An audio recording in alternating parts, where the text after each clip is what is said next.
एक बार की बात है। महर्षि गौतम ने माता अंजनी को श्राप दिया कि वो कुंवारी ही माता बन जाएंगी। ये बात सुनकर माता अंजनी बहुत घबरा गईं और वो सोचती हैं कि वो ऐसा नहीं होने देंगी। इसलिए उन्होंने स्वयं को एक गुफा में बंद कर दिया, जिसमें केवल एक छोटा सा छेद था, जिसमें से सिर्फ हवा का आगमन हो सकता था। परंतु गौतम ऋषि का श्राप रंग लाया। एक दिन भोलेनाथ भगवान विष्णु से पूछते हैं, हे विष्णु जी, आपने भस्मासुर का वध कैसे किया?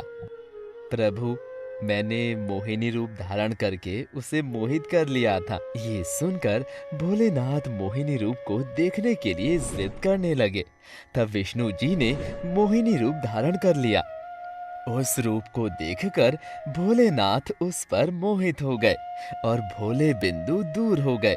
तब ब्रह्मा जी भोलेनाथ से बोलते हैं, प्रभु, ये बिंदु अगर धरा पर गिर गई तो तीनों लोग डोलने लगेंगे। इसीलिए इस बिंदु को बाहर निकालिए और एक पुंगी में डालिए। और एक गुफा में अंजनी बैठी है, जिसे ऋषि गौतम का श्राप है कि वो कुंवारी ही माता बन जाएंगी।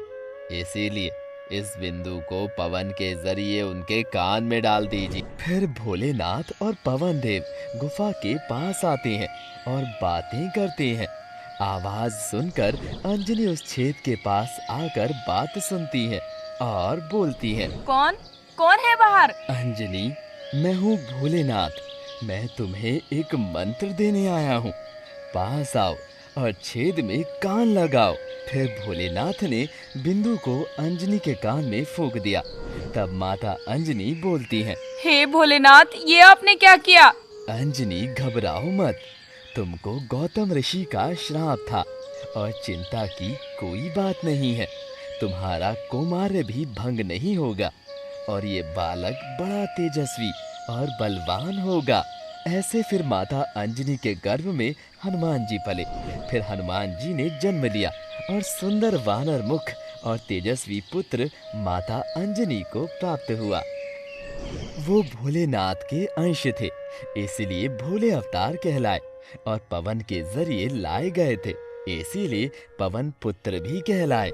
हनुमान जी के जन्म की खबर जब माता पार्वती और भगवान शंकर को लगी, तो वे लोग साधारण मुनि के वेश में हनुमान जी से मिलने किष्किंधा चले जाते हैं।